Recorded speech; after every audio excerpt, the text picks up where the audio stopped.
occasion of having the renowned landscape architect Darrel Morrison with us tonight. We're just thrilled to be here and so happy to have so many of you turn out for this. My name is Laurel Hauser and I'm the Executive Director of Crossroads at Big Creek. And before we begin, I just wanted to take care of a few housekeeping items. I'd like to thank the bakers who have provided amazing desserts that will be available later after the presentation. Also like to thank John Welter of Novel Bay Bookstore, my favorite independent bookstore right in downtown Sturgeon Bay, who's here tonight with copies of Darrel's book. Following Darrel's presentation, we will have book signing, time for questions, book signing, and then help yourselves come and join us for some wine and coffee and desserts. Restrooms are down the hallway on the main floor, and there's an elevator here for use of anyone who would like that. And just a reminder to turn off your cell phones if you've got them on. I'd like to quickly just introduce my fellow staff members who are here, just so you know who we are here at Crossroads. I'm, as I said, Laurel Hauser. Kagan Heringa is here somewhere. There she is. And Nick Lutsky. Nick, do you want to stand up and wave? He's in the back. Nick is our land facilities manager. Kagan's our program director and naturalist.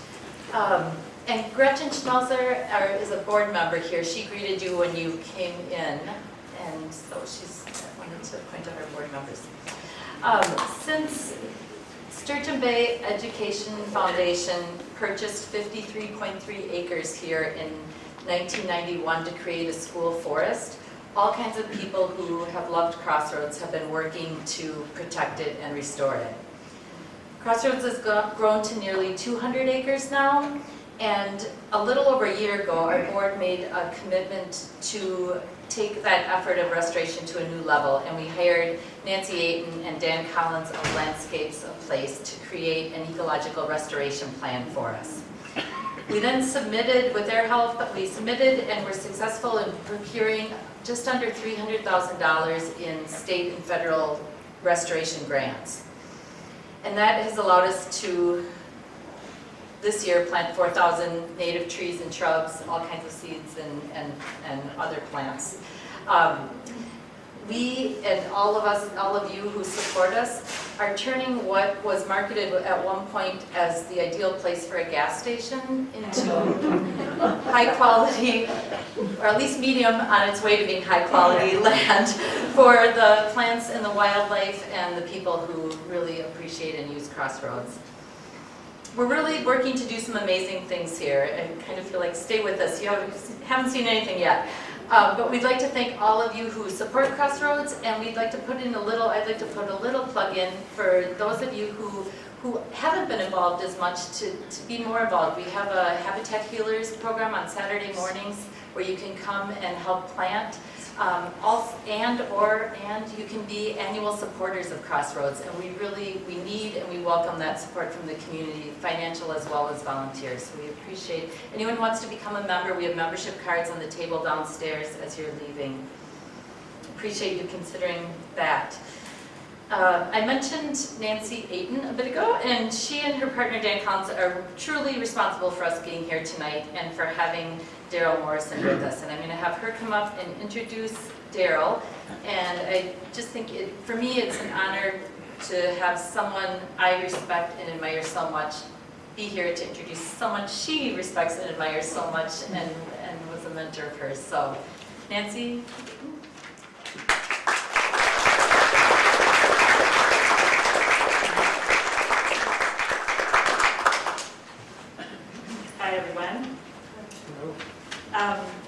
Darrel Morrison is a storyteller in words, in essays, also in the public landscapes that he creates. Native landscapes that reintroduce diversity, natural processes, and naturally occurring patterns into the landscape.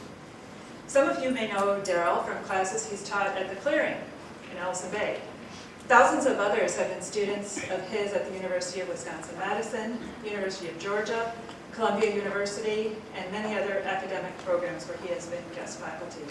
How many of you have taken a class of Darrel's? I know there are some.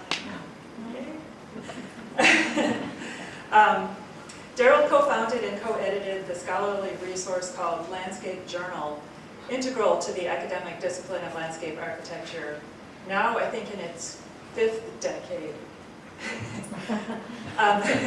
Darrel has led the field in blending ecology with art, and he has led the field by teaching in the field, giving his students quantitative and qualitative engagement in natural places that has changed our lives. I know Darrel as we sat on boulders sketching in watercolor in the meadows of a grassy bald, or assessing plant species quadrats on our knees in a savanna, or sitting in a deep forest in silence, paying attention, writing what we see and hear. I know him as my mentor. So please join me in giving a warm welcome to my very good friend, Darrel Morrison.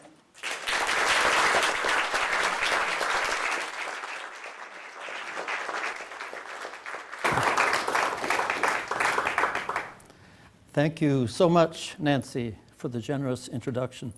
And yes, we've taught in the field together, and theoretically she was my teaching assistant, but really she was my co-teacher throughout that several years of field teaching in Georgia and other places. Well, we're here to talk a little bit tonight about beauty of the wild. And you might wonder where that title came from, and some of you may know where it came from. In 1913, Jens Jensen, whose name is familiar to most of you, I'm sure, commissioned a playwright, Kenneth Sawyer Goodman, to write a masque, M-A-S-Q-U-E, or a conservation play that was performed at various sites that Jensen and others thought should be protected and preserved, and oftentimes with good results. And I was mulling over the title of the book for quite a while, actually, thinking ecology and art and ecology, various things. And then it dawned on me, we already had a great title with the Masque by Robert Goodman. And in fact, we checked, and it's okay to use the title again because it's in the public domain since 1926. So we're all clear. But I really liked the sound of it, because so often I think a lot of people, not this crowd, but a lot of people think that beauty in a garden cannot be wild. It has to be cultivated and trimmed and all those good things. But the really beautiful landscapes are wild landscapes. And one of my reasons for being such a strong advocate of field teaching, as I've done for 60-some years now probably, is that you can't get it all out of a book. You can't get it all from pictures. You've got to be in the landscape. And it really does trouble me that so many landscape architecture students spend so many hundreds of hours in front of a computer and so very few hours in the landscape, especially the naturally evolving landscape that can really inspire and instruct us a lot. So anyway, that's where the title of the book came from. And if I can get my... Let's see. Is there something I haven't done? I want to push that. Is it just this one? Yeah. Oh, it's that one. Yeah. Thank you. Yes, I'm a technophobe, a biophile and a technophobe. But anyway, here as you gaze at a portion of the native plant garden at the University of Wisconsin Arboretum, I'll just say a little bit more about the book and the intent of the book. The book is, for all practical purposes, a memoir. And I once heard Jill Kerr Conway, a writer who wrote memoirs, saying, memoirs are a special type of fiction. So, and then another person who talked about memoirs was Laura Ingalls Wilder, whose books, Little House on the Prairie, Little House in the Big Woods, and all those in which she wrote about growing up. And she said, I always told the truth in my books. Well, maybe not the whole truth. So I probably have exercised a little bit of selective memory in writing this, but I really did try to tell the truth throughout. Anyway, what the book is basically is about the influences on me, both people and places that have influenced me and led me to do the kind of work I do, which you see on the screen. Maybe 5-10 years before this picture was taken, this was a lawn, outside the visitor center at the University of Wisconsin Arboretum.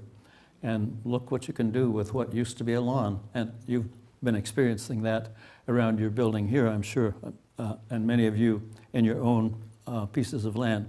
So anyway, it's a story about people and places. And in the process, I'll try to tell you some things that I have learned along the way. And it's been a wonderful, long trip, and I've enjoyed it a lot. So anyway, it'll be kind of a blend of memoir and a little bit of teaching and just experiencing landscapes. Okay. Well, first, in terms of place, I grew up in southwest Iowa in the 30s, 40s, and 50s, and the photograph on the screen is actually a prairie preserve in Iowa representing what the land probably looked like where I grew up 200 years before I grew up there. For over 10,000 years there was prairie and oak savanna covering most of Iowa. So that's the basic landscape that I was born in, but it did change a lot by the time I was there, starting in 1937.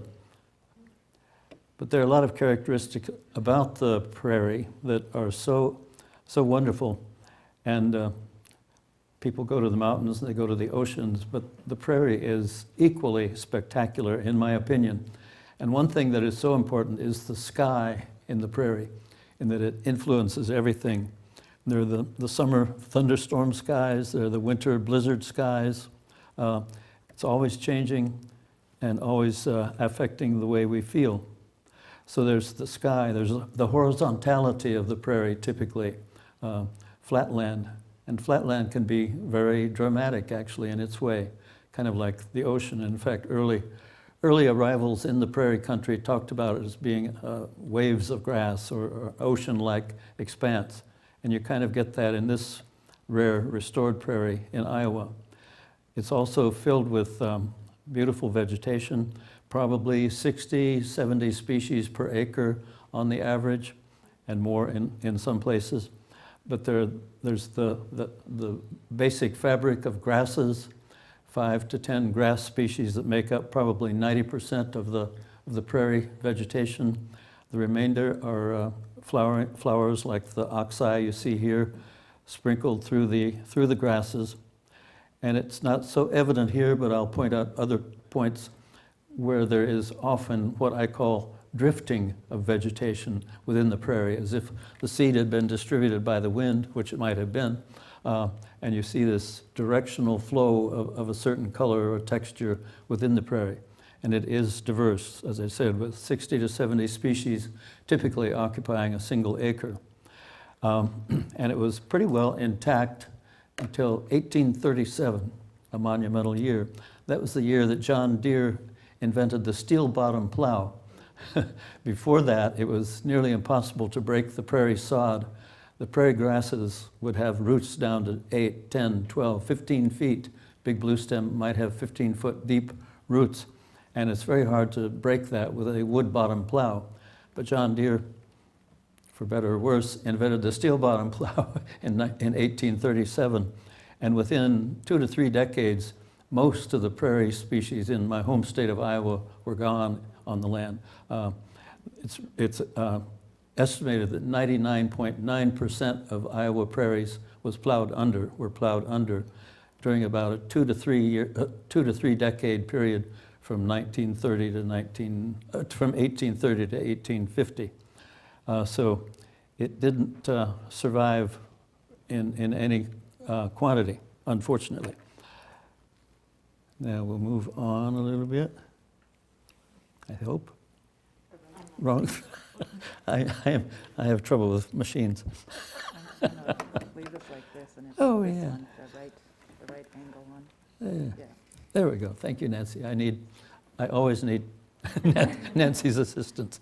Well, and speaking of people who influenced me, these are the people who first had the major influence on me. I'm the one-year-old baby in my dad's arms here, and certainly they had a major impact on me. They were farmers, and I planted gardens from the time I was 6 years old Here I am planting green beans, I think, in the rich black prairie soil in Iowa. And I was close to the land from the beginning, as you can see, very close. And we knew where our food came from. We knew that we were totally dependent on the sun and the rain and the soil. And we were also dependent on the plants and the pollinators of the plants for our farm and for our own food source, actually. And it's good to have that in your mind, that we are so dependent on those factors. Moving out of the garden, back to the prairie after much of it had been plowed. And again, as I was growing up in the 1930s, 40s, almost all of the natural prairie had been plowed under and replaced with single species crops like the soybeans you see here. But even here, when I was a kid, I experienced certain elements of the prairie. I felt the wind in my face and there was almost always a wind of some degree in the Iowa prairie. And also I had the big sky, again, cobalt blue sky before a thunderstorm in the summer, or the gray sky before a blizzard in the winter, and the ever-changing clouds, and then watching the shadows of those clouds roll over the prairie or the former prairie was something I always got a big kick out of. So anyway, the prairie had a big influence on me, just as my own parents had a big influence on me. Well, we'll jump. We're moving rapidly now. I spent those childhood years on the farm in Iowa. Then I went to Iowa State to get a degree in landscape architecture in 1959. And shortly after that, I was drafted into the Army. My first station that I was assigned to was Fort Hood, Texas. And I saw a new landscape there. I had really only seen the Iowa landscape for all practical purposes at the time I was drafted into the Army. And Fort Hood in general is really dreary. Lawns and poorly doing shrubs, clipped ligustrums and that sort of thing. Totally no character in the designed landscape at Fort Hood, Texas. But when we went out on our bivouacs to practice war games, we were in places like you see right here. And I remember being so impressed by how beautiful that landscape was, with such sparse resources, shallow soil, rocky soil, a lot of heat, a lot of drought, but yet there were plants adapted to that, and very beautiful compositions resulting from that. It's so dry there. In fact, I have to take a little water.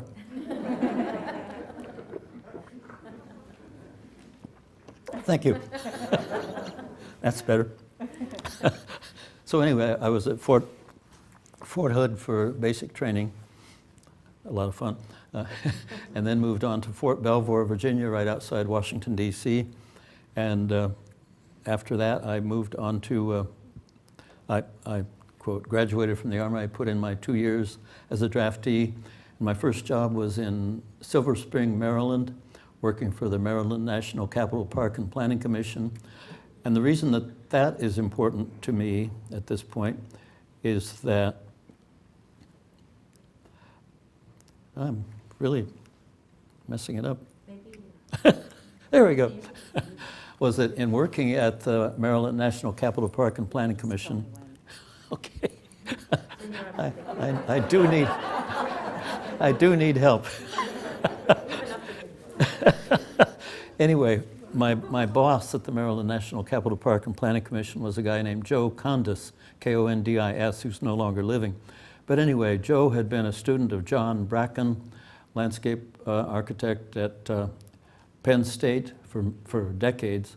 And he very early on, he practiced an ecological approach to design. He was kind of a voice in the wilderness much of the time. But anyway, John Bracken recommended a book to Joe Kondis, my boss, and Joe Kondis, my boss, loaned me his book, which was American Plants for American Gardens, authored by Edith Roberts, an ecologist, and Elsa Raymond, a landscape architect. And they wrote this beautiful book, American Plants for American Gardens, where they describe different plant communities of the northeastern United States based on field studies in Dutchess County, New York. And they wrote beautiful prose, but they also had a lot of information on species composition and the habitat, the environmental character of different plant communities. And one of my favorites is their description of the gray birch groves, early successional forests, just as you have paper birch here is one of the early successional forest types. And their description was beautiful. And I liked the fact that there was a scientist and an artist collaborating in that book. And it made me think, with my degree in landscape architecture, that I needed a whole lot more science in my background to inform and inspire the work I did. And so that led me to look at grad schools, various ones. I looked at some in Michigan, and then I arrived in Madison, Wisconsin, and that was really the place to be if I wanted to learn ecology and how it might relate to landscape design. And so when I was there, thank you, Nancy, I became acquainted with 2 restored prairies at the University of Wisconsin Arboretum. The one you see here is Green Prairie, named after Henry Green, a botanist. Beautiful composition that was planted in the 1930s, mostly with started plants. And then also there's the other major prairie there. The next slide is Curtis Prairie in the background. Foreground is the native plants garden, but in the background is the 40-acre Curtis Prairie, the first prairie restoration in the world, and now a designated landmark site because of that. And in seeing these prairie restorations, because basically the prairie itself that I had grown up with in Iowa was all gone by the time I got there.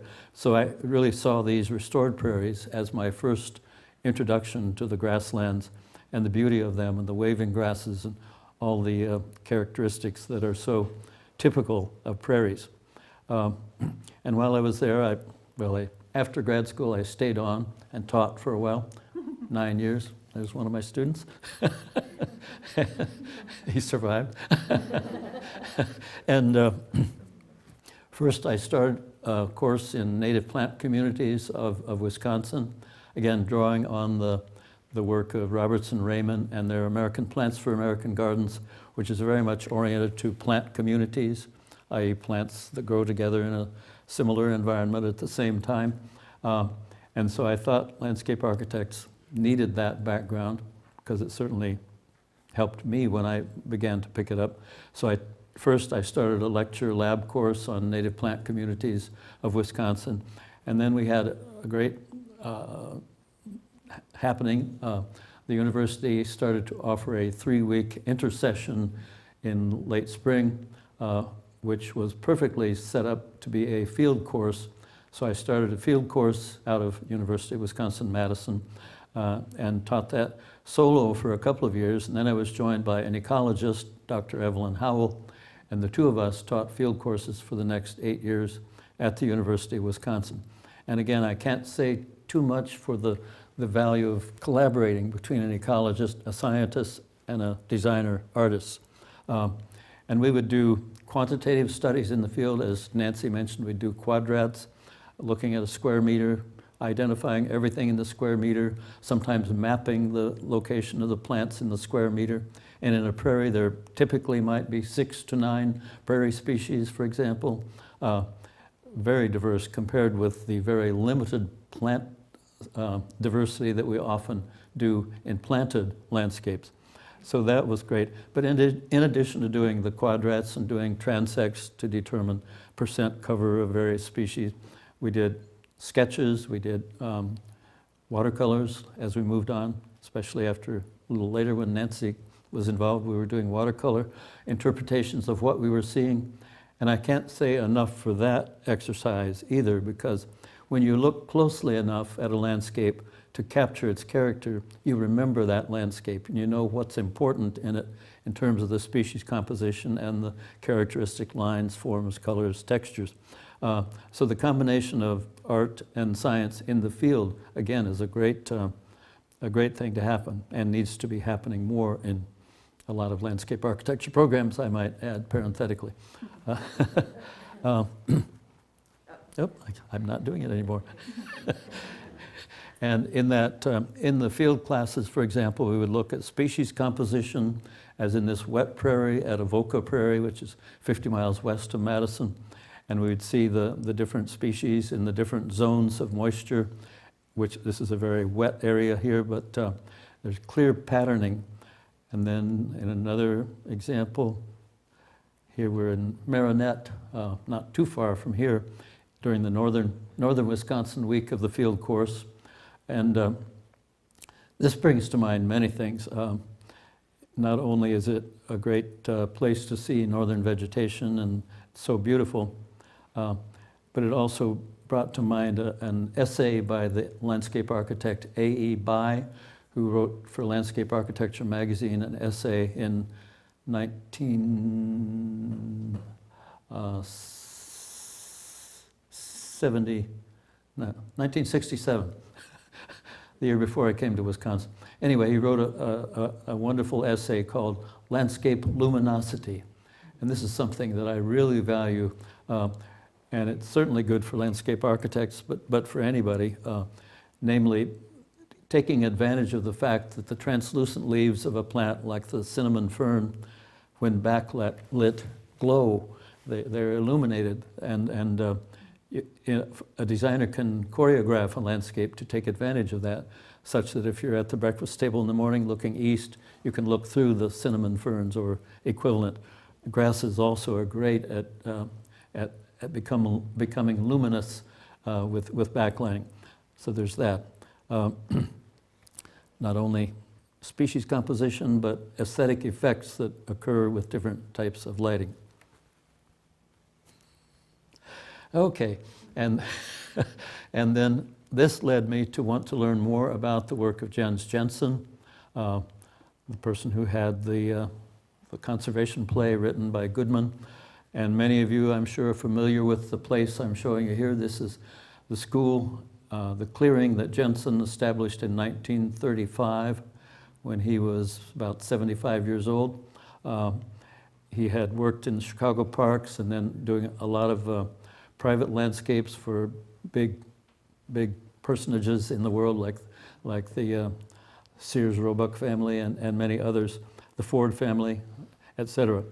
But in 1934, his wife, Anna Marie, died, and he wanted to get out of Chicago, and he moved to the clearing, where he'd had a summer place since about 1919, 125-acre site right on the shore of Green Bay, on top of the Niagara Escarpment with this white stone bluffs. And he started this school for landscape architects and others.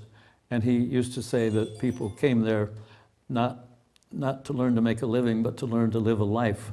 And that was effective, I think. And we will now move on to a characteristic scene at the clearing.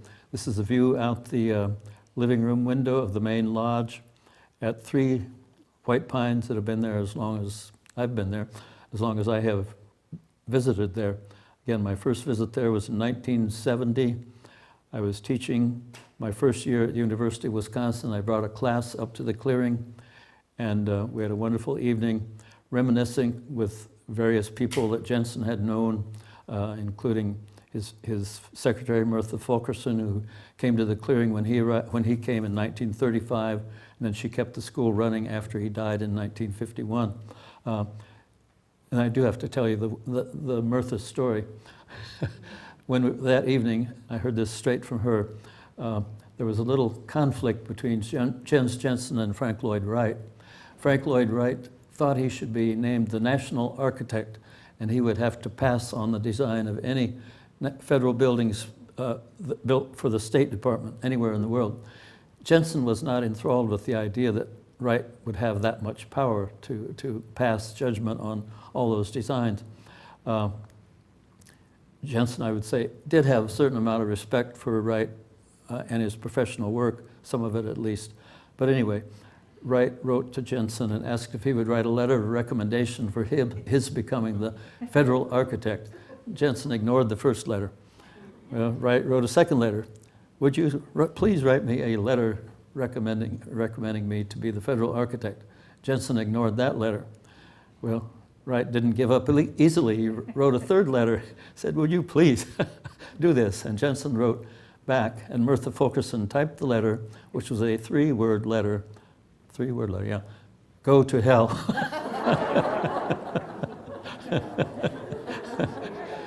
And I heard that straight from Mirtha, so I believe it. But anyway, this is the classic scene at the clearing, I think. It is obviously generally a natural landscape, but equally obviously it has been managed to keep that vista open. And in the 30 years I was teaching at the clearing from 1973 to 2003, every other summer, and subsequently I and Nancy has certainly been involved in this too. We do selective removal to keep the vista open, but yet not look like it, without putting in a lawn and that character of landscape.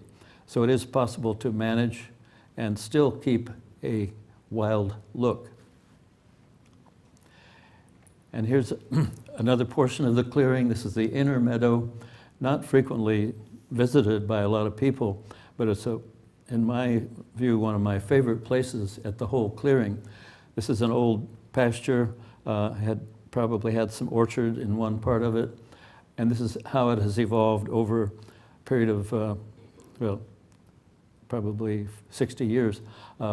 And again, this has required management to keep certain areas open, so you see a flow of space. And this is a good point for me to bring in the influence that a couple of environmental psychologists had on me. These are Steve and Rachel Kaplan, who taught at the University of Michigan for 50 years plus, and I got to know Rachel particularly well. But anyway, Steve and Rachel Kaplan identified 4 characteristics of naturally evolving landscapes that people seem to value, seem to like. One is mystery, not being able to see everything at one time. One is complexity, with a lot of species diversity, various colors, textures, forms, and even the complexity of the spaces.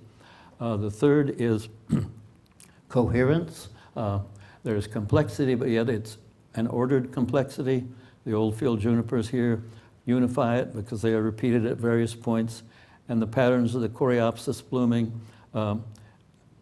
also have a certain degree of coherence.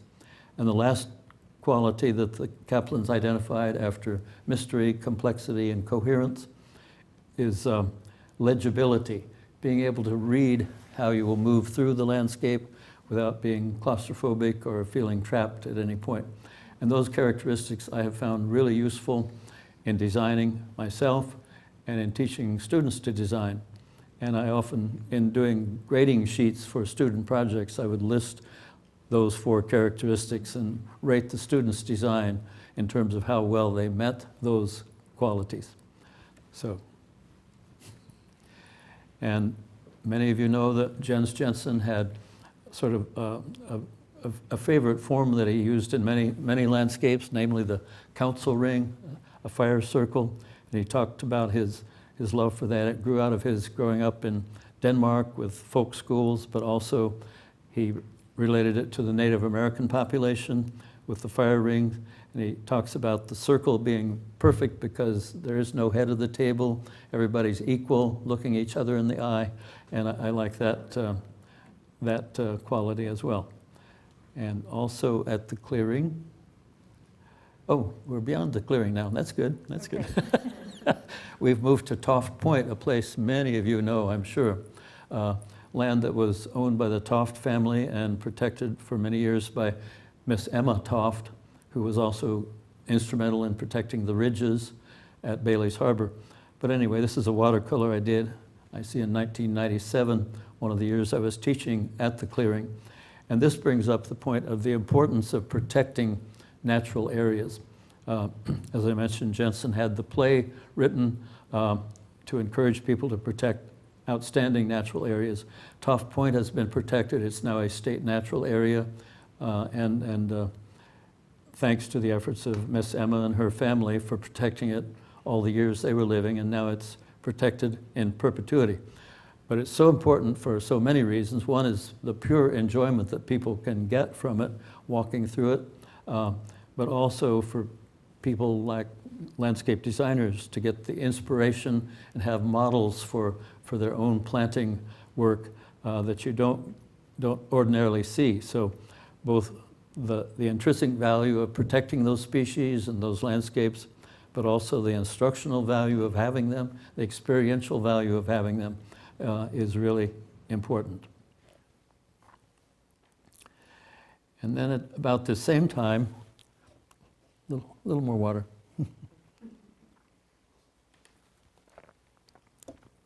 I was plunging fairly headlong into doing some restoration work myself, and it was hadn't been practiced very much at corporate headquarters like the General Electric facility here at Pewaukee, Wisconsin. I had done a 2-acre prairie at an insurance company site in Madison, Wisconsin, and I jumped from that to this 80-acre prairie planting at General Electric. Kind of a deep dive there, but and here you see an area that was planted with a mix of native grasses and then hand broadcast with early successional forbs, the flowering plants. There's daisy fleabane, monarda, fistula, bee balm, and black-eyed Susan, for example, which are great early successional plants, and they may be replaced later by later successional plants like lead plant that we incorporated into the seed mix. But anyway, I plunged in and was a great experience. And another great experience is shown in the next slide. This is our first burn at General Electric in 1981, 5 years into the project. And I will say the corporate executives were not wildly enthusiastic about our burning there, but I told them, well, you can have a fire truck here and we can mow fire breaks, and you can come help start the fires. So the executives were out there on a Saturday morning, and my students from Wisconsin were there, and we let the corporate executives drag burning brooms around the edge of the fire, and they loved it. And they became fans of prairie fires and prairies after that, I believe. Okay, now another big change, whole new paragraph here. In 1983, I was invited to go to the University of Georgia to become dean of the School of Environmental Design, and they made me an offer I couldn't refuse. I felt guilty in a way, leaving the prairie and leaving the landscapes of the Midwest, and I had no idea really what academic administration would be like. I found out. But to keep my sanity, I kept teaching field classes and classes in native plant communities at Georgia when I got there. And here you see one of my favorite landscape types there, probably because it has a lot of grasses in it, like the Midwest prairie. And this is at a place called the Big Woods near Thomasville, Georgia, with old growth longleaf pines, some of them up to 400 years old. As I say in the book, they were 200 years old when Beethoven wrote the Fifth Symphony, and they're still there. There's a lot of qualities about this landscape that are so attractive. One is there's a whole lot of species diversity. There may be 20, 30 or more species in 1 square meter. Can you imagine? It's hard to identify all of them. But another lesson here, I think, is that there are no big splashes of showy color, one single color mass planting. There's the intricacy of the patterns, the flecks of color within that predominantly grassy matrix. And I think that's a lesson to be learned also. It is so tempting when doing a prairie restoration or a meadow restoration to load it up with flowers and not have enough grasses, but you need that backdrop, partly for simply the support of the plants, also the wonderful root system that protects against erosion and sedimentation, but as much as anything, just the changing sequence of those flecks of color changing weekly as the season goes on.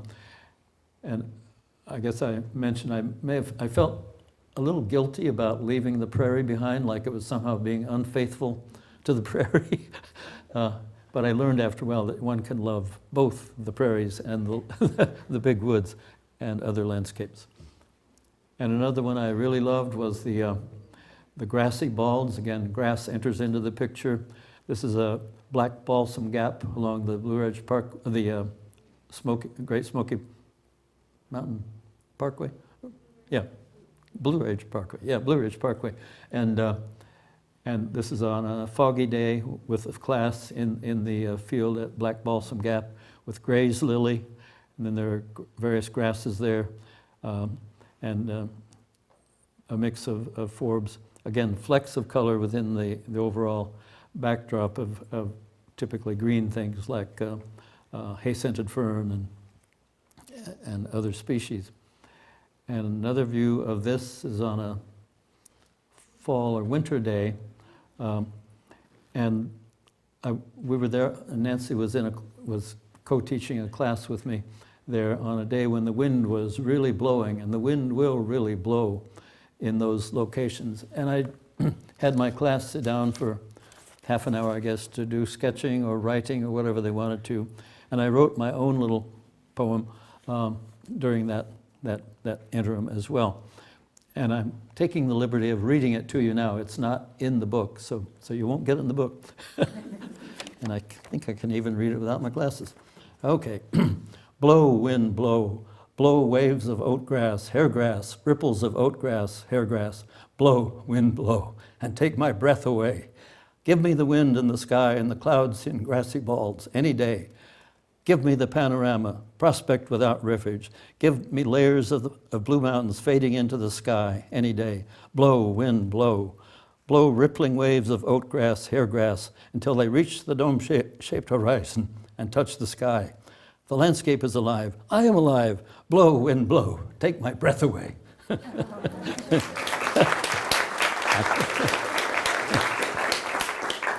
I've never read that in public, so you're the first ones to hear. Okay, moving on. I'll check my time. Okay. Okay, another grassy environment in the southeast that I came to love were the salt marshes on the barrier islands and on the mainland on the east coast. Georgia has 1/3 of all the protected salt marshes on the whole east coast, so that's credit to Georgia for protecting them all those years. And even here there are lessons for design. The form of the water, the rivers of water with the masses of salt cordgrass, and I just love the compositions. Okay. And another landscape that I came to love a lot were the granite outcrops. There were at one point a very high concentration of granite outcrops in Georgia. Most of them became dump sites or were quarried, but there was a wonderful protected area, again, a protected site, Heggy's Rock, near Augusta, Georgia, and I would take classes there every year. Nancy has been in the classes that as a student and as a teacher. And here we see a little red plant, Diamorpha, oozing over the surface next to the shallow pools. Next slide will be, and this inspired me to do a design, to do a granite outcrop design. I was at that time working on a landscape plan for the Atlanta Museum of History in Atlanta, and I was laboring over what form to give this little 34-foot diameter circle in the front entrance court of the building. And actually I was on a flight one day from Prague to Atlanta, had a glass or two of wine, had my napkin in front of me, and started drawing, and this is what came out. The spiral there, and it really was inspired by what I had seen at Heggy's Rock. And the next slide shows the end result at the Atlanta Museum of History. The reason I'm showing this, or one reason I'm showing this, is to show that you can capture a little bit of the character of a really significant landscape in a small space. All the plants that are in this landscape are ones that grow in granite outcrops, including the oak, which is a Georgia oak endemic to granite outcrops. And it was rescued from a quarry where it was about to be destroyed by a couple of wonderful sculptors who worked with me on this. But anyway, we can work with native plants in a limited area, in an urban setting, and it looks okay, I think. Now I've got to give you the bad news. This was destroyed when they expanded the building a few years ago. But now the good news is they saved the parts, and it's being reconstructed at Trees Atlanta headquarters in Atlanta, Georgia. It's a group that has been doing wonderful planting work in Atlanta for probably 30 years now. And they are going to reconstruct this in front of their new headquarters. I was on that site 2 weeks ago, in fact. So that's good. Onward. Okay, and while I was still in Georgia, I was also asked by Gregory. Gregory.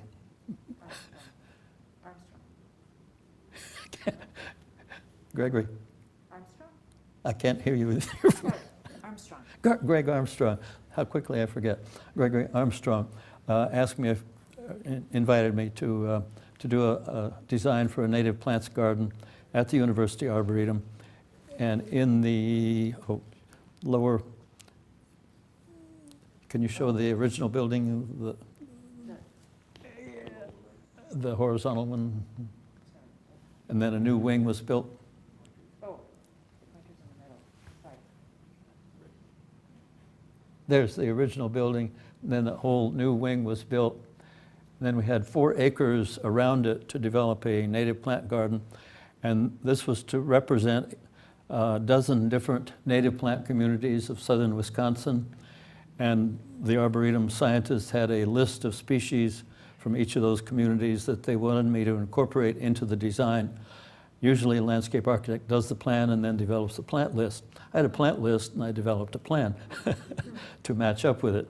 But just for example, maybe I need to do that.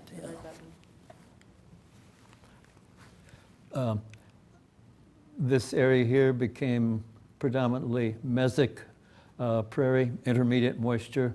There's a little bit of wet mesic here at the lower part of the slope. This is definitely a slope leading up, and then a pathway that goes up the slope. Anyway, we have various moisture levels of prairie. There's a little amphitheater there looking out over Curtis Prairie, which is below the picture. We have the oak hickory forest represented here. We have maple basswood represented up there. We have a forest border of shrubs. We have a red cedar paper birch community represented here. And then we have a very long vista through here. There is actually some lawn there.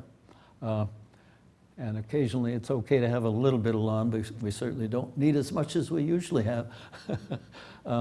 Anyway, we'll move into the next. And keep that long vista in mind because I'm going to be showing you a picture of it that I want you to enjoy. This is in the, quote, wet mesic portion of the prairie. It's a fairly high moisture level. Hence, we see the prairie cordgrass predominating in the picture. Did people get the photo credits? Oh, yeah. Yeah, I didn't want to have to recite all the photographers, so you have a list, I think, of credits for the photographs. But this one is taken by Susan Carpenter, who is the wonderful curator of the Native Plants Garden a few years after this planting was put in. Next slide. And here we're looking from the two-tiered amphitheater through an area in 2004, which was lawn at that time, and then Curtis Prairie is in the distance. In 2012 or 14, the next picture shows what it looked like after 8 years of growth. And it's pretty phenomenal how you can take what was a piece of lawn and have prairie moving in the breeze, and all those things. Next slide. And here's the long vista from the circle at the left hand of the picture earlier, all the way. Must be about the length of a football field or close to it. And here we have all the diversity of first a mesic prairie, then a wetland, then on the right in the trees are a bur oak savanna. We planted them as 2-inch trees in 2002, and this is what they looked like in 2020. And then we have a oak savanna, black oak savanna in the far distance. There's also a big tree in the left, which was a hybrid ash tree, which I wasn't wildly enthusiastic about, but it was there. And lo and behold, it got the ash borer last year and had to be removed. So we put in another area of prairie where that ash tree is gone. I shouldn't be happy about that, but I I do have to say something else here.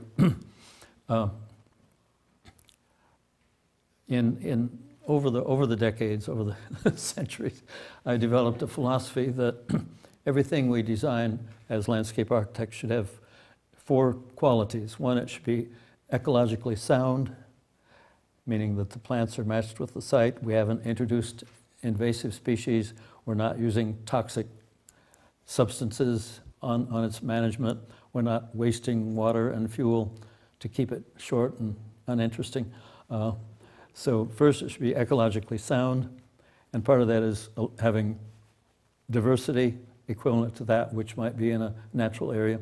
So ecologically sound and experientially rich, and I think there's not a lot of doubt that this landscape is experientially rich, and of course it's changing every week throughout the growing season, and actually is very beautiful in the winter as well. So experientially rich with movement and life, and then the fact that it is ecologically rich means there's other forms of life, butterflies, bumblebees, hummingbirds floating in and out, in and out. So ecologically sound, experientially rich of the place. We should know where we are when we're in a particular place. And so oftentimes the places we're in are so generic, planted with the same species anywhere, that are used anywhere in the country, making every place look like any place. Does that sound right? Okay. And finally, the landscape should be dynamic. It shouldn't be frozen in time. I like to think about various art forms. Paintings tend to be 2-dimensional. Sculpture and architecture is 3-dimensional. But landscape design is 4-dimensional, with time being the 4th dimension. And what you see in 2010 is not what you'll see in 2020 or 2030, if you live that long, and so forth. So those are four principles that I really shoot for, and people like my former students probably remember that. Okay, and here's that same scene in the fall with the dying ash tree. Next slide. And then a big leap. I had the very good fortune since 1996 of working with Storm King Art Center, a sculpture park about an hour and a half north of Manhattan in the Hudson River Valley. And here you see it probably about 3 years ago. We planted about 50 acres of tall grass plantings, which once were lawn. And in my humble opinion, now the whole landscape is sculptural, and then there are sculptures placed within that sculptural landscape. And it's really been exciting to watch, and they have been so supportive and patient, because it didn't look like this the year we planted it. And the planting has occurred over a number of years. And I'll be going there again probably in a couple weeks. Next slide. Here's a steep slope, which they had tried to mow historically. And it's not easy mowing on that slope, so it's just great to have Indian grass and switchgrass and big blue stem, little blue stem growing there. And you see large flat area in the lower left part of the picture. That is all native New York species of grasses, many of which are the same as we have in Wisconsin. Next slide. And here's planting early in its successional development with Canada wild rye playing a big part. I love that plant. It takes hold immediately, and then it gradually phases out as the little blue stem and side oats grama and Indian grass, other species take over. Okay. This is just a little interim watercolor sketch I did at Black Rock Forest, where I taught a field course on 3 occasions. Nancy was there helping me at least 2 of those times. But just a quick sketch to get the character of Black Rock Forest on a fall day. Moving on. Okay, that course, by the way, had been sponsored by New York Botanical Garden. And in about 2010, I was invited to do a plan for a steep slope next to the old stone mill, formerly the P. Lorelei snuff factory, built in the mid-19th century. And we had basically a steep slope, with the top of the slope being at the top of the plan, and 2 large sycamore trees, which you can find the sycamores, I think, Nancy, the 2 big trees. That one and that one? The red button. That one?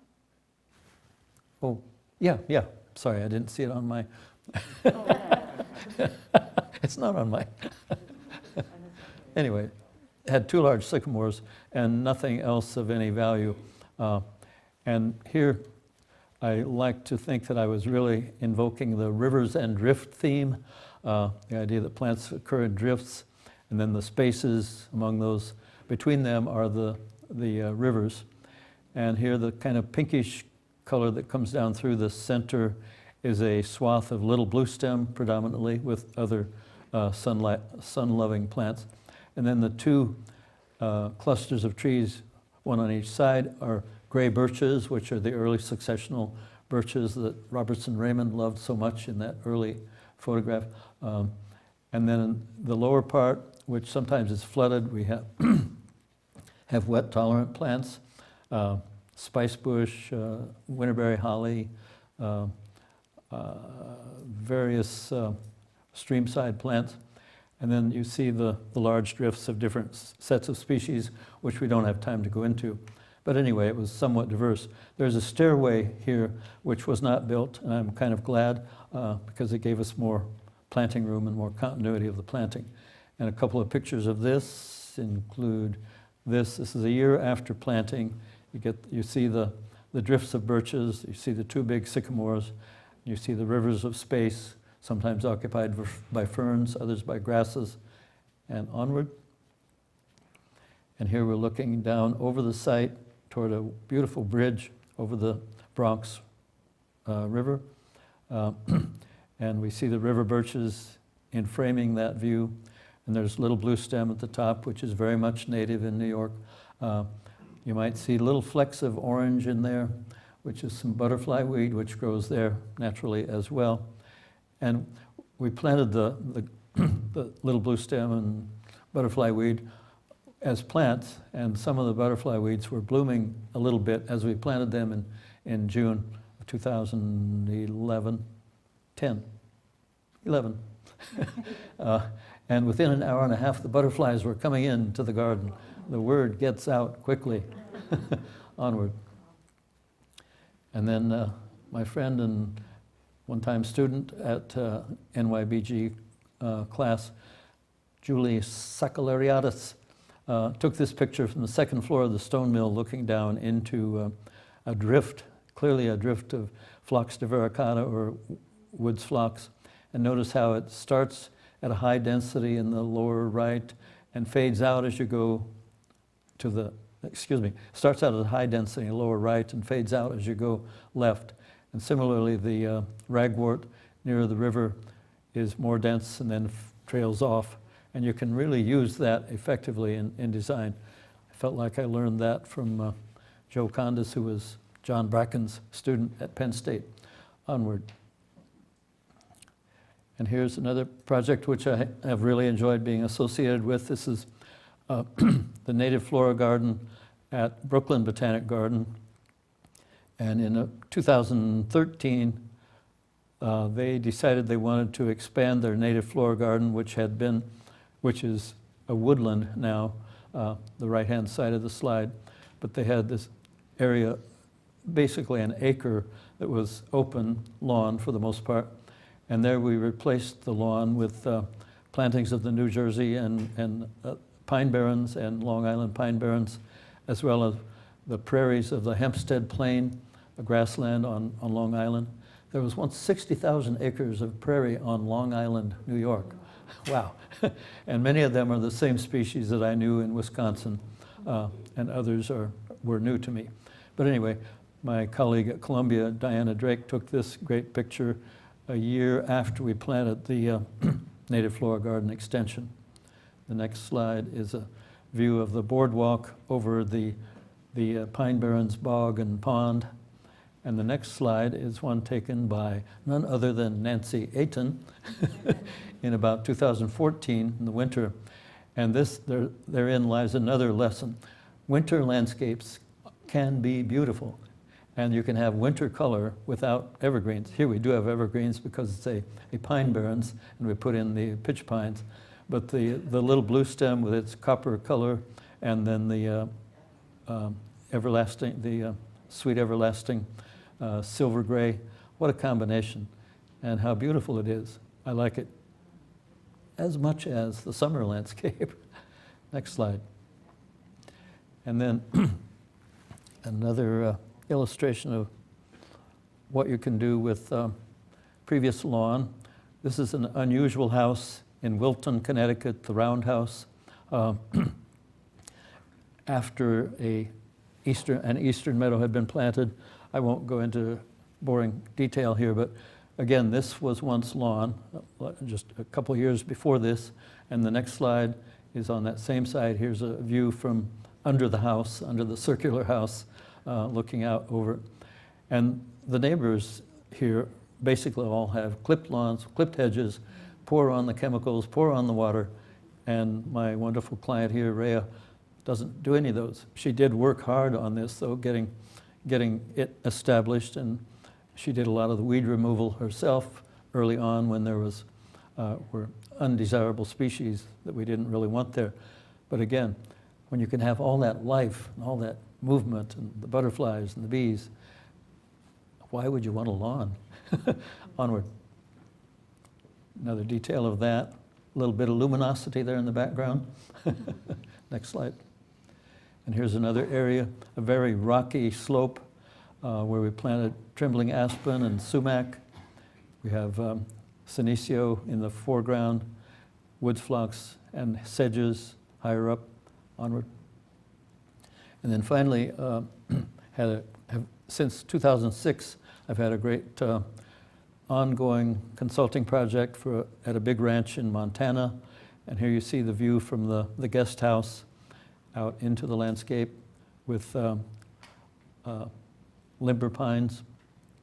Limber pines are the only pines that will withstand the 100+ mile-an-hour winds that blow through in the spring a lot of times. Okay, next slide.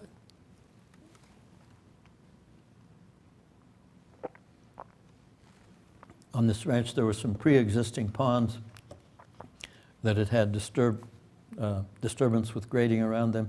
So we restored Montana prairie to those slopes. Next slide. Here's a walk out to the council ring. Had to have a council ring, which you will see, I think, in the next picture. There it is, the council ring at the ranch in Montana. And if I can, I'm going to close, I hope, with a little thing I wrote, and it is it is in the book. But anyway, I spent many days there, but I spent one day in August of 2017, late August, going over the site and reflecting on the 10 years plus that I'd been working with the project. Anyway, I arrive at the council ring at near sunset, and I'll try not to get emotional. It's almost sunset time. I walk the winding pathway through the limber pines to the council ring. The pine shadows are lengthening as I sit on the rustic circular wall. A chipmunk pokes through a tiny opening between the rocks and pauses to look quizzically at me. What is he doing in my council ring? As I look westward, the sun is just above the horizon. The diminutive grasses, backlit with golden light, are luminous. They continue to bob in the light evening breeze. The air is taking on a chill, a hint of fall. As the sun sets, a sense of well-being settles over me. I feel infinite gratitude for the privilege of working with clients who love this place. and have made provisions for its protection and preservation, ensuring that the beauty of the wild will live on here in perpetuity. And that's it.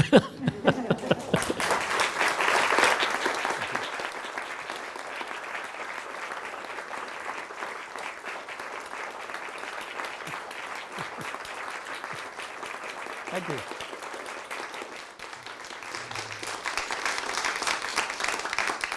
Thank you so much. Thank you. I've talked a long time. I don't know if we have time for many questions. Couple questions? I'm from New York in the Hudson Valley, and a lot of our protected lands have real problems with invasives, and I'm wondering how you manage that in your design. Protecting Hudson Valley, a lot of invasive problems. And how do you manage invasives in your designs? Yeah, well, it's different with every site because there's a different site history and a different set of invaders, and it isn't easy. And one thing I have learned, for example, in Rhea's garden at the Roundhouse, is we're better off clipping weeds at the ground level rather than pulling them, because every time you pull a weed, you create a new disturbance, and there's a place for new, oftentimes undesirable seeds to germinate. So that's one thing. Another is doing mowing at selective times where you can really suppress certain species.